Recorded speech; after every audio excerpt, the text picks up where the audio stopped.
Here is Israel. Hi everybody, we are in northern Israel looking at some vineyards.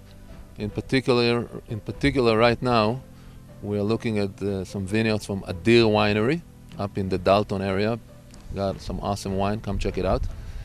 And what I want to say to you is when you think about the Middle East conflict, and especially if you get your information from the media, you pretty much get just the news of what happened today or yesterday or this month. You don't usually get the wider perspective. Let's think about it for a moment. This conflict didn't show up 20 years ago or 30 years ago or 50 years ago or 100 years ago. This is going on for a long time. In fact, it all has been prophesied and projected by the Hebrew Bible. So if you take a look in the Torah, in the Hebrew Bible, you get a completely different perspective.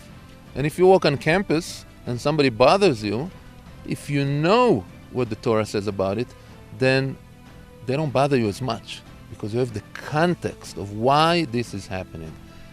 I'll give just one very small example. Since we're in a beautiful vineyard right now, let me just talk about the grapes for a moment, okay? So in the Torah, in the book of Leviticus and in other places, God warns the Jewish people, if you don't listen to me, you're going to be punished. And one of the punishments, amazingly enough, is a prophecy that the land will become desolate when the Jewish people are not going to be here.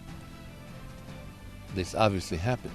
This land has been desolate for almost 2,000 years, a little bit less. It was impossible to work this land. Read the accounts of people who traveled into Israel in the past 1,500 years. Read Mark Twain's remarks in 1867. He is describing this land. It's a complete desert. Some people claim that they own this land, that they are the natives.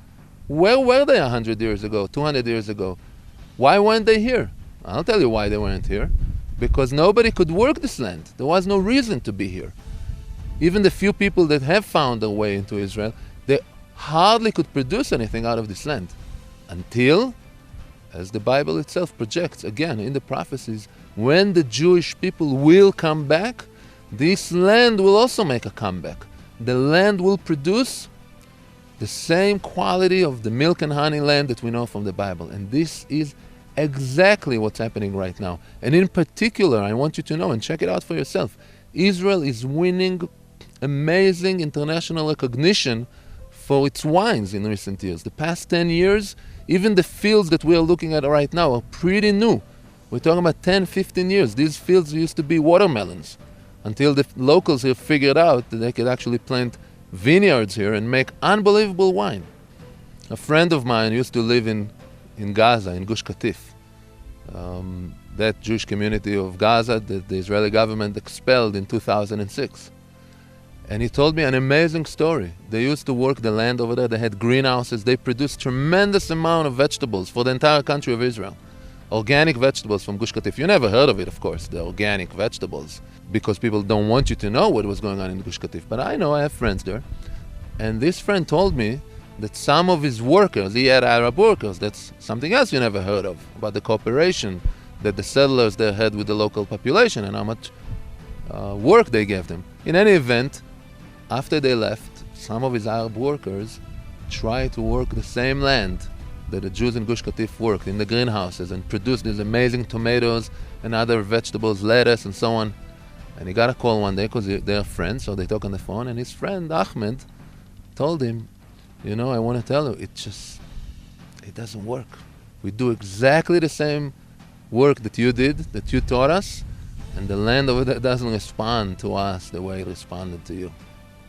So this land is making a comeback, and it's making a comeback only with one people only, and that is the Jewish people. So think about it.